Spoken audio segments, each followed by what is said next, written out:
Singh house. Doorbell बजी और श्रावणी की मॉम ने दरवाजे की तरफ देखा। उन्होंने सर्वेंट की तरफ देखते हुए कहा, जाओ जाकर दरवाजा खोल दो, तुम्हारे मालिक आए होंगे। सर्वेंट ने अपना सर हाँ में हिलाया और जाकर दरवाजा खोला। उनके सामने ही श्रावणी और चेरी बैठी थी। श्रावणी ने अपने हाथों में लैपटॉप पकड़ा हुआ था। वो चेरी को कुछ लोकेशंस दिखा रही थी जहां पर वो शादी के बाद घूमने जा सकती है, लेकिन चेरी का उन सब चीज़ों को देखने में कोई इंटरेस्ट नहीं था। वो बस श्रावणी का मन रखने के लिए वहां पर बैठी थी। उसका वहां पर मन भी बिल्कुल नहीं लग रहा था, लेकिन वो रावत मेंशन तो बिल्कुल नहीं जा सकती थी, क्योंकि रावत मेंशन जाना मतलब दिव्यांश को उसकी मर्जी करने देना, जो उसे बिल्कुल भी बर्दाश्त नहीं था। तभी मिस्टर सिंह अंदर की तरफ आए और उनके साथ ही एक शख्स और अंदर की तरफ आया, जिसने अपनी पॉकेट में हाथ डाले हुए थे। उसके चलने का अंदाज ही बता रहा था कि वो कोई छोटा मोटा इंसान नहीं है। वो शख्स कोई और नहीं दिव्यांश रावत था। वही मिस्टर सिंह के चेहरे पर हल्का हल्का डर भी झलक रहा था। श्रावणी की मॉम मिसेज सिंह अपनी जगह से उठी और अभय जी के सामने आकर बोली, ये कौन है? जहां तक मुझे अंदाजा हो रहा है, क्या ये दिव्यांश रावत है?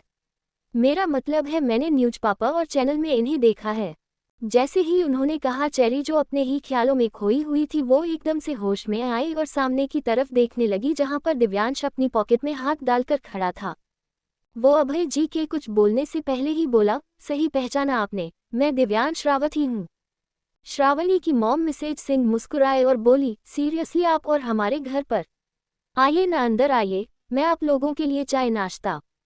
उनकी बात पूरी होती उससे पहले ही अभय जी श्रावणी की तरफ देखते हुए बोले, मुझे तुमसे कुछ काम है श्रावणी, एक बार जरा बाहर की तरफ आना। श्रावणी ने हैरानी से अपने डैड की तरफ देखा। दिव्यांश को अपने घर पर देखकर वो भी हैरान थी। वो तुरंत आगे की तरफ आए और बोली, मॉम मुझे आपसे बात करनी है।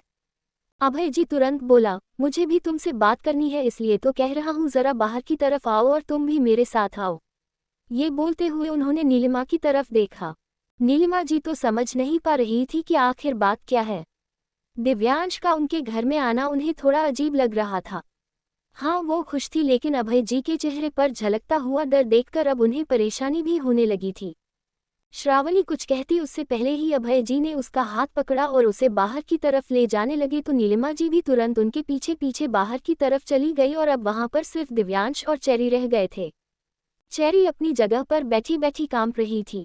उसे डर नहीं लग रहा था, बल्कि गुस्सा आ रहा था, ये जानते हुए कि दिव्यांश उसके पीछे पीछे यहाँ पर भी आ गया।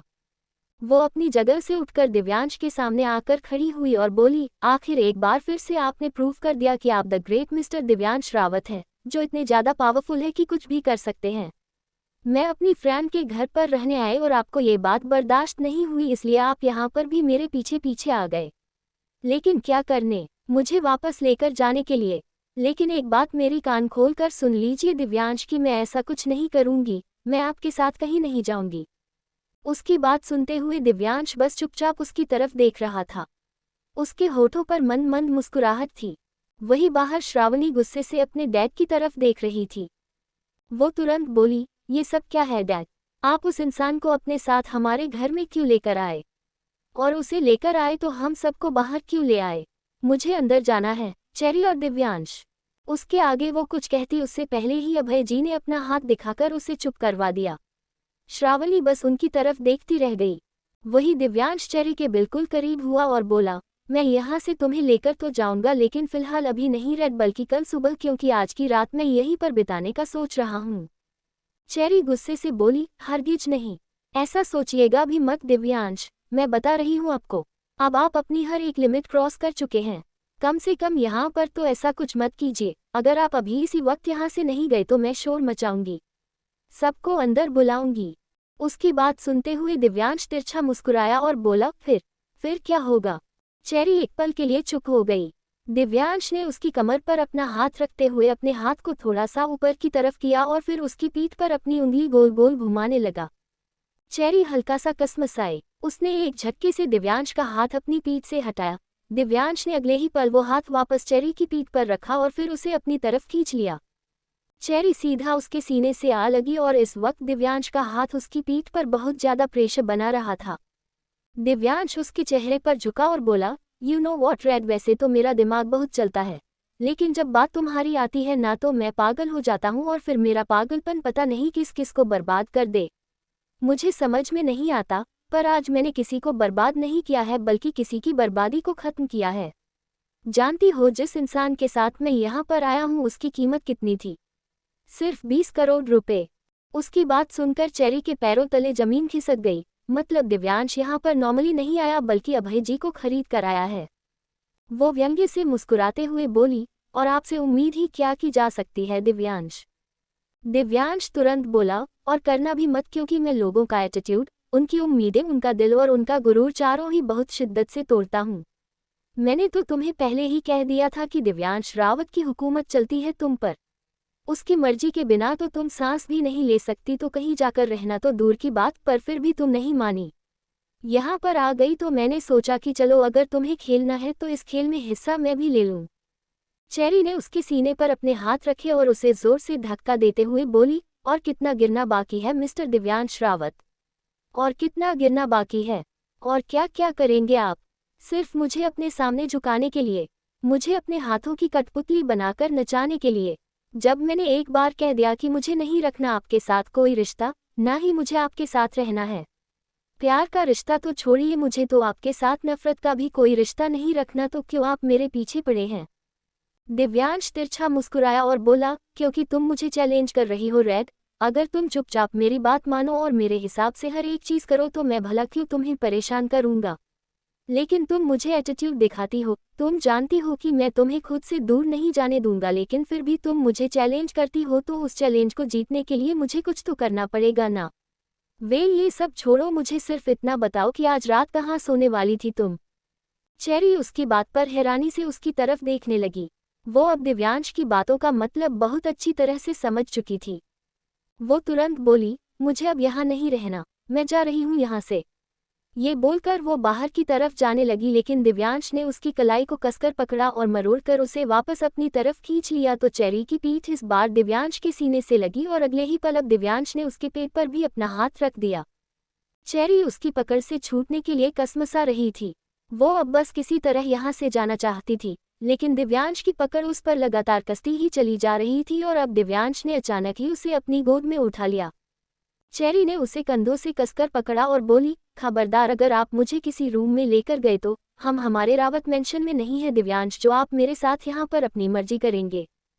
कम से कम थोड़ी सी शर्म तो कर लीजिए, लोग क्या सोचेंगे हमारे बारे में? क्यों कर रहे हैं आप ये सब?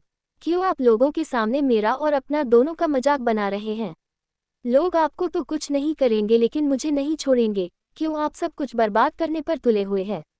क्यों आपने मुझे पूरी तरह से बर्बाद करने का ठान लिया है? छोड़ दीजिए मुझे दिव्यांश, मुझे। उसकी बात पूरी होती उससे पहले ही दिव्यांश उसे अंदर एक रूम में ले आया। चेरी को जैसे ही उसने उस रूम के बेड पर बिठाया, चेरी तुरंत अपनी जगह से उठी और बोली, मुझे यहाँ से जाना है, मुझे नहीं रहना है यहाँ पर। मैं श्रावणी के डैड को कहूंगी कि क्या अगर मेरी जगह पर उनकी बेटी श्रावणी होती तो वो फिर भी ये सब करते क्या?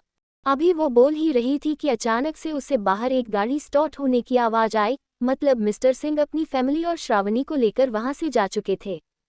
चेरी एकदम शॉक्ड रह गई और अब उसकी नज़र दिव्यांश पर गई, जिसने रूम के दरवाजे पर आकर दरवाजा बंद कर दिया था और अपनी गहरी नज़रों से चेरी को देख रहा था। चेरी पीछे की तरफ हटते हुए बोली, खबरदार, अगर आप मेरे पास आए दिव्यांश, मैं बता रही हूँ आपको, आप ये ठीक नहीं कर रहे। दिव्यांश तुरंत बोला, पहले मुझे ये बताओ कि मुझे ये सब करने के लिए मजबूर किसने किया रेड? तुमने। अब तुम्हें अंजाम तो भुगतना ही पड़ेगा। ये बोलकर वो सीधा चेरी के करीब आया और अगले ही पल उसने चेरी को बेड पर धक्का दे दिया। चेरी धम्मस से बेड पर गिरी और उसकी आंखों से आंसू बहने लगे। दिव्यांश ने अपनी शर्ट के बटन खोलने शुरू किए और फिर शर्ट नीचे फेंककर उसके ऊपर झुकते हुए बोला, यू नो वॉट रेड, पागलपन की कोई हद नहीं होती, और अगर वो पागलपन दिव्यांश रावत का हो तो हदें भी डर से कांपती है। दिव्यांश रावत दुश्मन नहीं है तुम्हारा, लेकिन तुम उससे दुश्मनी मोल ले रही हो उसे उकसाकर, तो अब इस दुश्मनी का अंजाम तुम्हें देखना ही पड़ेगा। उसकी बात सुनकर चेरी बस उसकी तरफ देखती रह गई। सिंह हाउस। दिव्यांश चेरी के ऊपर झुका हुआ था और जिस तरह से वो चेरी के ऊपर झुककर अपनी बातें कह रहा था, इस वक्त चेरी बिल्कुल फ्रीज हो चुकी थी। उसकी गहरी गहरी सांसें उस कमरे में शोर मचा रही थी और अब दिव्यांश उसकी गर्दन को चूमने लगा था। चेरी ने कसकर बेडशीट को अपनी मुट्ठियों में जकड़ लिया। वो ये सब बिल्कुल भी महसूस नहीं करना चाहती थी और ना ही वो दिव्यांश के करीब रहना चाहती थी। वो यहाँ से दूर जाना चाहती थी लेकिन दिव्यांश उसके ऊपर झुका हुआ था। उसने एक झटके से अपने हाथों को बेडशीट से उठाया और सीधा दिव्यांश के सीने पर रखकर दबाव बनाते हुए बोली, साइड हटिए दिव्यांश। दिव्यांश ने उसे तिरछी नजरों से देखा और सार्कास्टिक वे में बोला, मतलब अभी भी नहीं मानोगी तुम? और भी बहुत कुछ देखना चाहती हो तुम? चेरी उसे गुस्से से देखते हुए बोली, मैंने कहा साइड हटिए। ये बोलते हुए उसने उसके सीने पर रखे हुए अपने हाथों पर थोड़ा दबाव बनाया लेकिन अगले ही पल दिव्यांश ने उसके हाथों को कसकर अपने हाथ में जकड़ लिया और अगले ही पल बिस्तर पर ऊपर की तरफ लगाते हुए बोला, नहीं हटूंगा और तुम चाहकर भी मुझे हटा नहीं सकती। कुछ नहीं कर सकती तुम। अगर इतनी ही प्रॉब्लम है तो पहले सोचना चाहिए था ना, पर तुम्हें तो चैलेंज खेलना था, तो अब क्या हुआ? अब खेल जारी रखते हैं ना। मैं जीत रहा हूं तो फड़फड़ा क्यों रही हो, और अगर फड़फड़ा रही हो तो फड़फड़ाती रहो, मुझे कोई प्रॉब्लम नहीं। ये बोलकर वो एक बार फिर से उसके ऊपर झुका और उसकी गर्दन को चूमने लगा। चेरी की आंखों से आंसू बहने लगे। वो रोते हुए बोली, मतलब आप ये खेल खत्म नहीं करेंगे? आप हमेशा मुझे यूं ही टॉर्चर करते रहेंगे? दिव्यांश उसे किस करते हुए बोला, अगर तुम्हें टॉर्चर लग रहा है तो टॉर्चर ही सही, लेकिन मैं ये टॉर्चर करना नहीं चाहता, तुम मुझे मजबूर कर रही हो। चेरी एक गहरी सांस लेकर बोली, मजबूर तो आप मुझे कर रहे हैं। दिव्यांश हल्का सा मुस्कुराया और बोला, स्टॉप इट रेड, मुझे डिस्टर्ब मत करो बिकॉज अब मैं तुमसे लड़ने के मूड में नहीं हूँ। आज सुबह से मेरा दिमाग खराब है। जब से तुम रावत मेंशन से यहाँ आए हो तब से ही मैं ही जानता हूँ मैंने खुद को कंट्रोल कैसे किया है। So now don't disturb me. ये बोलकर वो एक बार फिर से उसे गर्दन पर किस करते हुए उसके होठों की तरफ आया और फिर उसके लोअर लिप पर अपना अंगूठा रखकर उसके होंठ को हल्का सा नीचे खींचते हुए उसे किस करने लगा। चेरी ने अपनी आंखों को खोला हुआ था। दिव्यांश का चेहरा बिल्कुल उसके चेहरे के करीब था और अब उन दोनों के होंठ मिले और दिव्यांश ने उसे पैशनेटली किस करना शुरू कर दिया। दिव्यांश की आंखें बंद थी लेकिन चेरी की आंखें अभी भी खुली थी और अब अचानक से ही उसने अपनी नज़रें घुमाई। घुमाना तो वो अपना चेहरा चाहती थी लेकिन दिव्यांश उसे किस कर रहा था तो ये पॉसिबल नहीं था। तभी सामने की तरफ उसकी नज़र गई और अगले ही पल उसने जैसे डिसाइड कर लिया कि अब उसे आगे क्या करना है। एक धक्का देते हुए उसने दिव्यांश को खुद से अलग किया और फिर अगले ही पल तुरंत बिस्तर से उठ गई। दिव्यांश उसके इस धक्के के लिए प्रिपेयर नहीं था। जब उसने चेरी को लिप किस करना शुरू किया तो चेरी ने ना ही उसका विरोध किया और ना ही उसे खुद से दूर किया, तो दिव्यांश को यूं ही लगा कि चेरी अब हार मान चुकी है। उसे इस बात का अंदाजा नहीं था कि चेरी उसे इस तरह से धक्का दे देगी। वो खुद को संभालता उससे पहले ही चेरी बिस्तर से उठकर सामने की तरफ जा चुकी थी, जहां पर सामने सोफा और टेबल था और टेबल पर एक फ्रूट बकेट रखी हुई थी जिसके साथ ही एक चाकू भी पड़ा था। चेरी ने तुरंत उस चाकू को अपने हाथ में उठाया और अगले ही पल उसे अपनी कलाई पर लगा दिया। दिव्यांश ने जब उसे ये हरकत करते हुए देखा तो वो एकदम शॉक्ड रह गया। वो गुस्से से बोला, ये क्या हरकत है? चेरी तुरंत बोली, मैंने कहा था आपको कि आप मुझे मजबूर कर रहे हैं लेकिन फिर भी आप नहीं रुके तो मेरे पास और कोई ऑप्शन नहीं है। दिव्यांश दांत पीसते हुए बोला, अगर तुम्हें जरा सी भी खरोंच भी आए ना तो मैं तुम्हें अपने हाथों से मारूंगा और उसके बाद क्या होगा ये तो तुम सोच भी नहीं सकती। उसकी बात सुनकर चेरी गुस्से से बोली, अच्छा आप जो चाहे मर्जी करें मेरे साथ, मुझे जितना मर्जी टॉर्चर करें, मुझे जितनी मर्जी चोट पहुंचाए, तकलीफ पहुंचाए, और मैं खुद को एक खरोच भी नहीं पहुंचा सकती। क्यों? मेरा मुझ पर कोई हक नहीं है क्या? और आप जो चाहे वो करें मेरे साथ। नहीं मिस्टर दिव्यांश रावत, अब ऐसा नहीं होगा। मैं आपको खुद को कोई नुकसान नहीं पहुंचाने दूंगी। आप मुझे छलनी करें, मेरी आत्मा को छलनी करें, इससे बढ़िया तो यही है ना कि मैं खुद को खत्म ही कर लूं। दिव्यांश उसके करीब बढ़ने लगा। चेरी ने वो चाकू अपनी कलाई पर थोड़ा सा धंसाया और कांपती हुई आवाज में बोली, खबरदार अगर आप मेरे करीब आए तो दिव्यांश, मैं खोखली धमकी नहीं दे रही, मैं सच में खुद को खत्म कर लूंगी। मैं जान ले लूंगी अपनी। दिव्यांश उसकी बात सुनकर भी नहीं रुका। वो अपने कदम लगातार उसकी तरफ बढ़ा रहा था और उसे अपने पास आते हुए देख चेरी को अब उससे और भी ज्यादा नफरत हो रही थी। अगर उसे चेरी की जरा से भी परवाह होती तो वो उसके रोकने के बाद उसके करीब नहीं आता। उसे डर लगता कि कहीं सच में चेरी खुद को नुकसान न पहुंच ले, लेकिन यहाँ तो जैसे उसे कोई फर्क ही नहीं पड़ रहा था। चेरी की आंखों से आंसू एक बार फिर से बहने लगे। उसने एक पल के लिए अपनी आंखें बंद की और धरा और व्योम का चेहरा उसकी आंखों के सामने घूम गया। दिव्यांश के साथ बचपन में बिताए वो पल जो उसके लिए उसकी जिंदगी की सबसे खूबसूरत यादें थी, वो उसकी आंखों के सामने घूम गई। लेकिन जैसे ही अब उसे दिव्यांश अपने करीब महसूस हुआ, उसने एक झटके से अपनी आंखें खोली और अगले ही पल जब उसकी नजरें दिव्यांश पर गई जो उसके बिल्कुल करीब आ चुका था, उसे देखते हुए चेरी ने वो चाकू अपनी कलाई पर चला लिया, लेकिन वो चाकू उसकी कलाई पर लगता उससे पहले ही दिव्यांश ने उसकी कलाई को कसकर अपने हाथ में जकड़ लिया और उसकी दूसरी कलाई को नीचे की तरफ झटका दिया। चेरी की जोर से आह निकल गई। दिव्यांश ने उसकी कलाई को कसकर पकड़ हुआ था। वो अपनी आंसुओं से भरी आंखों से दिव्यांश की तरफ देख रही थी और दिव्यांश इस वक्त गुस्से में लाल हो रहा था। वो उसकी तरफ देखते हुए बोला, मैंने कहा था तुमसे कि तुम जानबूझकर मुझे उकसा रही हो। अगर तुम मुझे नहीं उकसाओगी तो तुम्हें मेरा पागलपन भी नहीं देखना पड़ेगा, लेकिन तुम्हें तो मेरी बातें बेफालतू लगती है ना। तुम्हें तो ऐसा लग रहा है कि जैसे मैं बस यूं ही बोल रहा हूं, लेकिन लगता है कि तुम्हें दिखाना पड़ेगा कि दिव्यांश रावत का पागलपन किस हद तक जा सकता है। तुम्हें ऐसा लगता है ना कि मैं तुम्हें टॉर्चर कर रहा हूं। ओके फाइन, तो अब तुम देखो कि दिव्यांश रावत का पागलपन कैसा है, जहां वो तुम्हें तो क्या खुद को भी टॉर्चर करने से पीछे नहीं हट सकता। उसकी बात सुनकर चेरी को कुछ समझ नहीं आ रहा था कि आखिर दिव्यांश अब क्या करने वाला है। उसने चेरी की कमर पर अपना हाथ रखा और उसे तुरंत अपने करीब खींच लिया। चेरी की आंखें बड़ी हो गई। दिव्यांश का एक हाथ अभी भी चेरी की उस कलाई पर था जहां पर चेरी ने उस चाकू को पकड़ा हुआ था, जो बहुत ज्यादा तेज धार था। दिव्यांश ने उस चाकू की तरफ देखते हुए बोला, यू नो वॉट, जब एक पागल की हद टूटती है ना तो वो पागल कुछ भी कर सकता है। ये बोलकर उसने अपना हाथ चेरी की कलाई पर और भी ज्यादा कस दिया और अगले ही पल चाकू की उस तेज नोक को अपने सीने पर रख दिया। चेरी की आंखें फटी की फटी रह गई। उसकी सांसें हलक में अटकने लगी थी और दिव्यांश ने उसकी कलाई को हिलाना शुरू कर दिया था, जिसकी वजह से वो चाकू दिव्यांश के सीने पर लग रहा था और वो तीखी नोक दिव्यांश के सीने पर कट लगा रही थी, जहां से खून निकलने लगा था। चेरी ने तुरंत अपना हाथ पीछे खींचना चाहा, लेकिन दिव्यांश ने उसका हाथ बहुत ज्यादा कसकर पकड़ हुआ था और उसकी पकड़ न सिर्फ चेरी की कलाई पर थी बल्कि उस चाकू पर भी थी। दिव्यांश उसे यूं अपना हाथ पीछे की तरफ खींचते हुए देख बोला, क्या हुआ, इतना फड़फड़ा क्यों रही हो? मतलब अगर मैं तुम्हें तकलीफ दूं तो तुम्हें बुरा लगता है? अब तो मैं तुम्हें कोई तकलीफ नहीं दे रहा ना, तो अब तुम क्यों मुझसे दूर जाने की कोशिश कर रही हो? चेरी रोते हुए बोली, आप क्या कर रहे हैं दिव्यांश, प्लीज ऐसा मत कीजिए, आपको चोट लग रही है, आपके सीने से खून बह रहा है। दिव्यांश इंटेंस वॉइस में बोला, तो फिर इसमें रोने की क्या बात है, तुम्हें तो मजा आ रहा होगा। चेरी जबड़े कसते हुए बोली, बिल्कुल भी नहीं, मैं आपकी तरह नहीं हूं जो दूसरों को तकलीफ देने पर खुश हो जाऊं।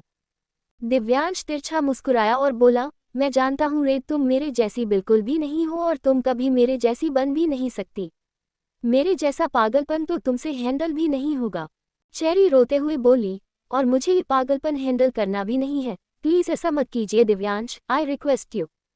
ये बोलते हुए वो एक बार फिर से अपना हाथ पीछे खींचने की कोशिश करने लगी थी, लेकिन दिव्यांश ने उसका हाथ नहीं छोड़ा और लगातार अपने सीने पर चलाता रहा। चेरी ने अब उसके सीने की तरफ देखा, जहां से खून की बूंदें उसके पेट तक लुढ़क रही थी और वो कट काफी गहरे लगते जा रहे थे।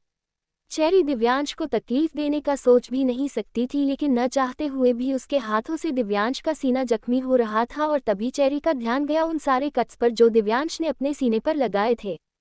वो यूं ही नॉर्मल कट नहीं थे, ऐसा लग रहा था जैसे दिव्यांश के सीने पर कुछ लिखा हुआ है। और तभी चेरी एक पल के लिए बिल्कुल सुन्न हो गई, जब उसने रियलाइज किया कि दिव्यांश के सीने पर कुछ और नहीं बल्कि चेरी ही लिखा हुआ है।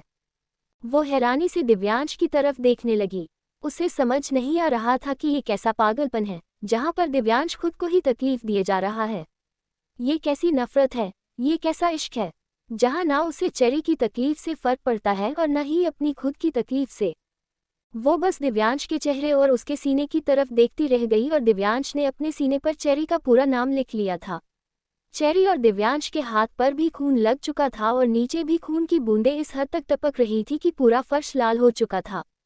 दिव्यांश ने अब एक झटके से चेरी का हाथ छोड़ा तो वो चाकू चेरी के हाथ से नीचे गिर गया।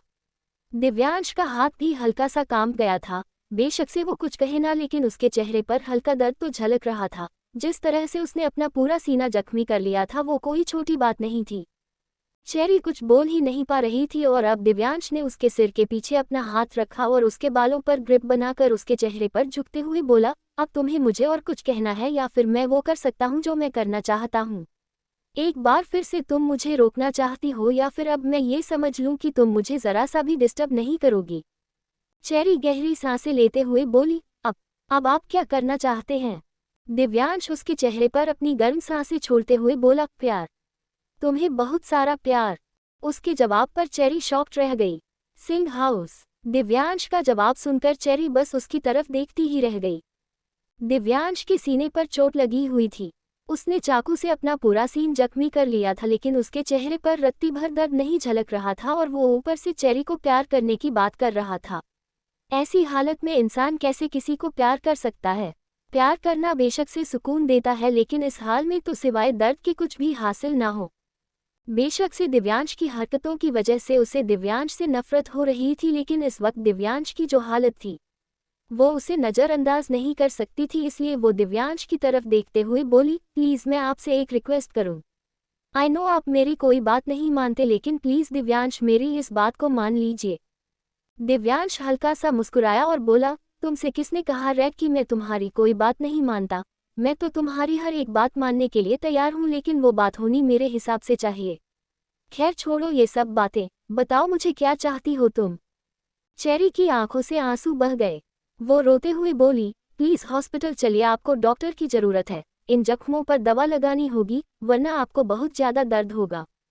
दिव्यांश एक बार फिर से मुस्कुराया और बोला, तुमसे किसने कहा कि मुझे दर्द हो रहा है? मुझे बिल्कुल भी दर्द नहीं हो रहा है रेड। दर्द तब होता जब ये चोट मुझे यूं ही लगती, लेकिन ये सब कुछ मैंने तुम्हारे लिए किया है तो दर्द होने की बात ही नहीं। पर अगर फिर भी तुम चाहती हो कि मैं इस पर दवा लगाऊं तो ठीक है, मैं तुम्हारी बात मानने के लिए तैयार हूं, लेकिन उसके लिए तुम्हें मेरी एक शर्त माननी पड़ेगी। उसके मुंह से शर्त का जिक्र सुनकर ही कहीं ना कहीं चेरी को अंदाजा हो गया था कि दिव्यांश उससे क्या कहेगा, इसलिए वो खुद से ही बोली, मैं आपकी हर एक शर्त मानने के लिए तैयार हूँ। मैं जानती हूँ कि आप चाहते हैं कि मैं आपके साथ रावत मेंशन चलूँ, तो ठीक है, मैं आपके साथ रावत मेंशन चलने के लिए तैयार हूँ, लेकिन फिर आपको भी मेरी एक बात माननी पड़ेगी। दिव्यांश उसकी तरफ देखते हुए हल्का सा हंसा और बोला, वैसे मेरी रेड समझदार तो बहुत है, काश ये समझदारी तुम हम दोनों के रिलेशन में भी दिखाओ। चेरी झट से बोली, हम दोनों के बीच कोई रिलेशन नहीं। दिव्यांश ने अगले ही पल उसके सिर के पीछे अपना हाथ रखा और उसके बालों पर अपनी ग्रिप बनाते हुए बोला, अगर हम दोनों के बीच कोई रिलेशन नहीं ना तो किसी के बीच कोई रिलेशन हो भी नहीं सकता। हम दोनों का रिलेशन बहुत खास है, तुम्हारे लिए तो पता नहीं, लेकिन मेरे लिए बहुत खास है। वेल बताओ क्या चाहती हो तुम? चेरी बस उसकी तरफ देख रही थी। उसने एक गहरी सांस ली और बोली, आपने ये घर खरीद लिया है क्या? दिव्यांश तुरंत बोला, क्यों, इस घर में ऐसा क्या खास है जो मैं इस घर को खरीदूंगा?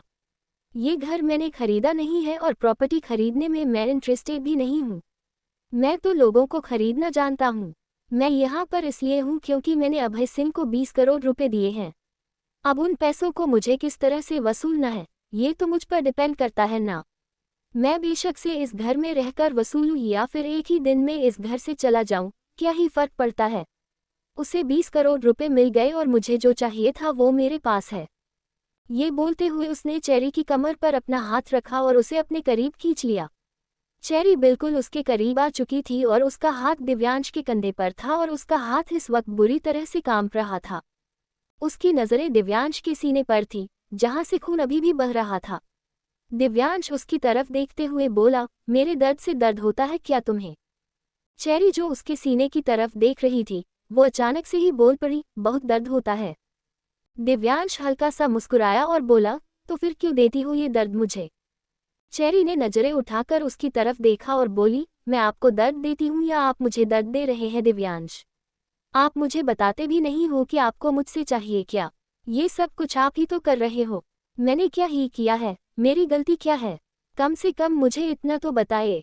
उसके सवालों पर दिव्यांश एक बार फिर से मुस्कुराया और बोला, बताऊंगा, बहुत जल्दी बताऊंगा, पहले मुझे किस करो।